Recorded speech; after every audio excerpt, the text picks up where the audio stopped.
An aerobic weight training workout. This exercise routine needs no equipment at all. It can be done anywhere, anytime. Waist to waist is a circuit of exercises designed to target your upper and lower abdominals, obliques, lower back, hips, buttocks, and thighs. No gadgets, just solid exercises which train the waist from its 360-degree perimeter. If you want to strengthen your midsection and trim unwanted fat from your stomach, lower back, hips, buttocks, and thighs, don't cheat yourself with gimmicks and gadgets. Hard work, motivation, and a well-designed routine will bring results. And that's what my Waist to Waist program is all about. To order your VHS copy of Waist to Waist, just call 1-800-356-5324. Ask for extension 15. Just $24.95, which includes shipping and handling. Waist to Waist is for men, women, athletes, and non-athletes. In the not-too-distant past, training with barbells and dumbbells was strictly avoided by many athletes who needed flexibility, speed, and endurance as performance attributes. But today, after extensive research and application, we now know how weight training can enhance every athletic trait necessary for gold medal performances and perfect body shaping for the non-athlete. It's a proven fact that lifting weights increases heart rate. So with this elevated response from the cardiovascular system, it is not indicative that weight training produces aerobic stimulation. But with the existing definition of aerobic being a continuous, non-stop activity performed for an extended period of time while maintaining a heart rate of 70 to 85% of your maximum, conventional weight training programs cannot offer similar benefits. So in order for conditioning of the heart and cardiovascular system to be obtained with weight training, while still strengthening and shaping the muscles, simply rest in the manner in which weight training workouts are conducted. One such method is circuit training, which I plan for my own workout today. I'm very anxious to get started, and I'd love to have you join me as I take you through my circuit and explain to you how this fantastic weight training system is performed. Long as everybody complete 5 sets of everything. Specific applications of weight training workouts that offers many additional benefits. The conventional methods of lifting weights is to perform one set, take a replenishing rest, then repeat another set with the same exercise. The cycle of set application followed by rest period is repeated until all sets are completed. So once you finish your sets with an exercise, that exercise is done for today and you proceed on to the next. Internally, this system gets your heart rate to elevate prior to and during set application, but it dramatically drops during the rest periods. Circuit training is approached differently. In this method, you perform one set with one exercise, then proceed on to a different exercise, and so on. Exercises in circuit training are performed in a sequence, stressing various muscle groups, or even the entire body as you travel through a series of movements. The factor we must understand is that muscles can only contract when a sufficient supply of oxygen is present. This process is powered by the pumping actions of the heart. Oxygen is absorbed into the veins, through the lungs, and delivered to the working muscles. In conventional weight training, you pump a muscle until it's exhausted, then you give that muscle a rest. Once that muscle has recouped its supply of energy, you perform another set. This directs the flow of blood into basically one muscle or one muscle group at a time. This is what makes circuit training a great cardiovascular developer. Instead of the heart sending blood to just one area of the body, it now must suddenly redirect itself to other areas every time you transition from exercise to exercise. The conditioning effect is tremendous and rewarding. The heart now gets its chance to become more versatile and develop spur-to-moment accuracy to deliver oxygen effectively. So the aerobic element lacking with most conventional weight training routines is that you give your heart a rest between sets. It's more like an interval acceleration-deceleration for the cardiovascular system, providing some but not optimal aerobic benefits. But don't think for a moment that world-class powerlifters, weightlifters, or professional football players don't possess tremendous cardiovascular strength. A maximum squat, clean and jerk, or any play from scrimmage needs cardiovascular assistance, and these athletes train anaerobically or similar to the conventional methods which I'm referring to today. Their weight training techniques are designed to enable them to develop powerful bursts of strength followed with a rest period to recuperate their energies for another repetition or play. So circuit training will assist anyone in obtaining a great cardiovascular base and be a specific necessity to those athletes whose competition is non-stop, like swimmers, basketball players, marathon runners, and the like. As you correctly apply yourself to a circuit of exercises, and never give your heart rate the chance to slow down below effective conditioning levels. To set up a program for yourself, it's best to predetermine the exercises you wish to perform, so once you commence your circuit, you can keep right on going without hesitation. And if there's a slight drop in heart rate, either your interset time is too lengthy, or the nature of the exercises themselves are less demanding.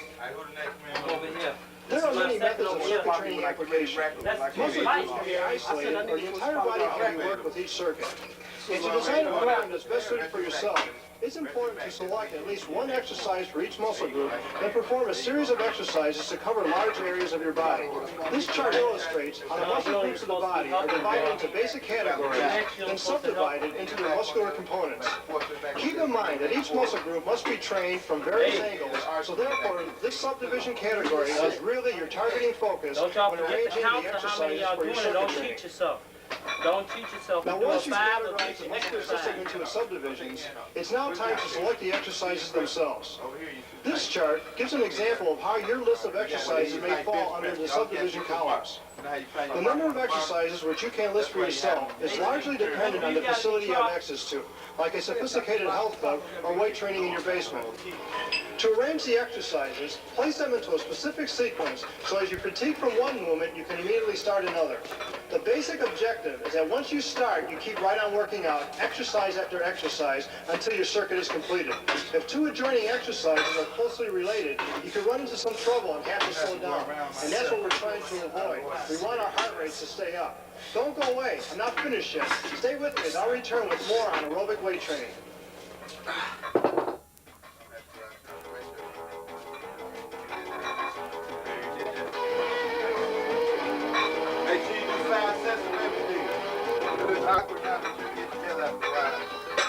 A revolution in free weight technology. A design for the 90s and beyond. Like nothing you've seen before. So unique it's patented. So effective it's guaranteed money back. Not just different, it's definite. You've got to try it for yourself. To order the Rubicon U-Bar, call 1-800-423-4821. Ask for extension 3. Visa or MasterCard accepted. It's a heated Central Division matchup, and you'll have a front court seat as you join Jim Durham and Johnny Kerr for all the action. That's live from the Army, Friday night at 7 p.m., only on Sports Channel. It is very important to replenish your energy and should usually last 1 to 5 minutes. But when inter-circuit rest periods are avoided, one may find a completely out of gas halfway into their next circuit and wish they'd rested after all. Now my time is running out, so let me start another circuit and keep on explaining how you can perform this great method of training. For today's workout, I'm applying what I call the figure-8 approach. This means I'm performing different exercises on my second circuit than I did on my first. That's what's great about circuit training. There are so many applications. You can repeat with the same exercises or do as I'm doing today and switch. On average, 10 to 12 exercises should make up a circuit, although I've seen fewer and over 20 listed for an entire circuit. Exercises which require heavier resistances or are technically complicated should be performed during the first half of each circuit as your energy is fresher and your concentration is sharper. This will enable your levels of fatigue to be automatically compensated by the resistances and keep you moving along. But as a general rule of thumb, if you have any profound weaknesses or imbalances, train these areas first, even if they're with light weights, then proceed on to other exercises. Never rush an exercise itself, but it's the interset time that needs to be spent. If technical application is slow and controlled, you perform likewise. But once you finish that set, you rush over to your next station. Now, if you're training in a crowded facility and your equipment is being used, don't stand there and wait. You lose your heart rate. Just bypass that exercise, proceed on to the next, and make it up when it comes available. Sequence will be broken, but remember, our main objective is to keep the heart pumping. These on-the-spot adjustments won't hurt anyone. In fact, they're good for you as they test your decision-making attributes, which should turn confusion into positive mindset. This is what separates the champions from all the rest. To keep up training enthusiasm and productivity, change your sequence of exercises periodically. Not only will this assist in the prevention of training boredom, but it will also create additional challenges to the heart, muscles, and mind, which leads me to the other benefits circuit training provides aside from the cardiovascular system. When a muscle is exercised, heat is created. So when a series of exercises are performed, stressing large body regions or the entire body, high temperatures are spread overall. This elevation in body heat enables excess fluids to be strained from our tissues, creating perspiration, as well as conditioning our metabolism to burn stored fat as energy. As fat cells burn up during exercise, it's important that the exhaust they emit gets eliminated from the body. Otherwise, these and other waste particles get lodged in the tissues and leave us stiff and sore after workouts. With the accelerated blood flow generated with circuit training, this recuperation necessity is automatically attended to. The pumping action of the heart forces blood through the muscular tissues, flushing them clean of waste particles by disallowing any toxic buildup. Workout safety is the most important consideration for our fitness pursuits. We never want to get injured, and there's no reason to. Circuit training has its built-in safety factor. Since a series of exercises are applied one right after the other, resistances are usually lighter than if you were to lift each exercise with all of its sets individually. Energy is spread over an entire circuit of exercises, not packed just into one movement at a time. So this lightens the overall loads, but does not take away from the strength-producing benefits. The muscles haven't got a clue as to how much weight is on the bar. Only your mind does. So as you're working out, the muscles and nervous system will register fatigue, which is what we need to accomplish to stimulate the strength process. So to compensate for this reduction in resistances, select weights which you can perform 10 to 20 repetitions with. This will place you into the medium to light categories as opposed to the heavy resistances applied during conventional weight training that are only performed for 5 to 10 reps. Weight training is anaerobic in nature, but when applied in a non-stop series, creates a healthy marriage with its sister activity, aerobics. Not all of the exercises in circuit training have to be conducted with weights. Freehand movements, or the aerobic exercises themselves, can be incorporated at any time during your routine and for whatever duration you can hold. And to trim the waistline, don't forget to throw in a stomach exercise every once in a while so you can taper that midsection. Circuit training is the best way to introduce a beginner to exercise, as well as being a great way to commence training after a layoff. This will develop a strong aerobic base and prevent sticking points in the long run. For the beginner, one complete circuit will suffice your immediate needs, but as you become more conditioned, 3 to 4 circuits of 12 to 15 exercises will complete the task for you. Our body's nervous system can be looked at like an electrical circuitry which is operated by the brain. If I wanted to turn a light on or off, I simply flick the switch on the wall. But if I flick that switch and the connection between it and the bulb is obstructed or severed, the bulb will flicker or not shine at all. Circuit training, with its ever-changing applications of exercises, forces the nervous system to send electrical impulses to all areas of the body through its sequence. The mind is a master controller of this, and in this analogy, represents the switch that either turns on or off the muscle. So when the muscle has to adapt to a resistance obstacle course, like in circuit training, it learns to master the ability to spontaneously and accurately turn on and redirect nerve and muscle activity. Concentration is highly regarded as a trait necessary for optimal sports performance, and circuit training, with its variables and fatigue factors, culminates concentration with successful application, training many of our psychological skills. Any activity that continues for some time places great demands on breathing. This is what makes circuit training a great respiratory stimulator. The blood would not have sufficient supplies of oxygen to the liver if the lungs couldn't inhale and inject oxygen into our veins. Athletes need large amounts of oxygen while performing, and with circuit training can develop this essential function right in the weight room.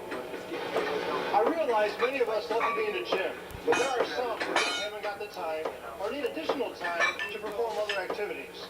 Circuit training makes working out time efficient, squeezing a normal workout time of 1 hour into 30 minutes. If you're a coach and wish to have your team circuit trained, just place one athlete on one station, have them perform their set, and rotate the entire team in this manner until the circuit is completed.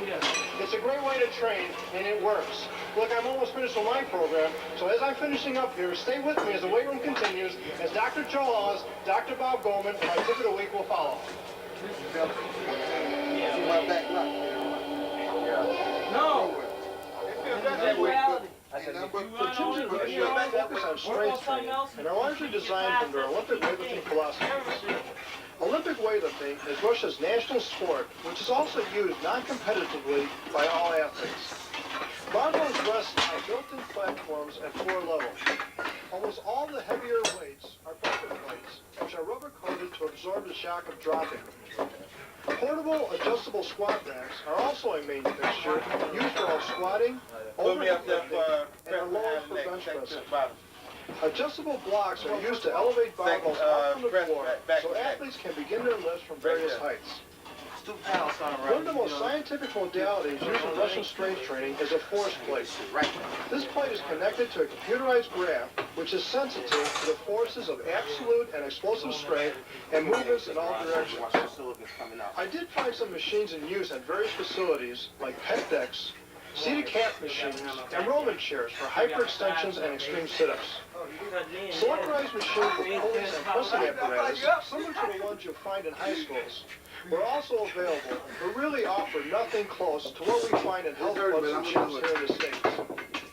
The equipment which I found very interesting were the kettle weights and a variety of hammered bars the Russians use. Multi-angle and full range of motion exercises are applied with these pieces. To look at the Russian training facility, you realize their training secrets don't lie in fancy equipment. Rather, they achieve their excellence through hard work, commitment, and a highly organized coaching structure. The parade. Hi, this is Dr. Bob Goldman with today's segment of the E Factor. You know, one of the things a lot of people run into when they get older is arthritis. The joints become stiff, hot, red, and swollen, and movement becomes quite painful. As we age, this is just a reality for many of us. Our knee joints are going to hurt, our back is going to hurt. All these changes are part of the aging process. But there are things that can be done to slow it, prevent it, or also help you when you actually get arthritis. One of the things during any activity you want to do, and you really must keep some form of activity, is to keep motion and full range in your joints. If you don't continue to work towards that full range of motion, many times over the years it can start to become restricted, and arthritis can set in. We have these old football injuries or track and field injuries. We've really brutalized our bodies in our younger years, and unfortunately now we have to pay for it with these painful joints.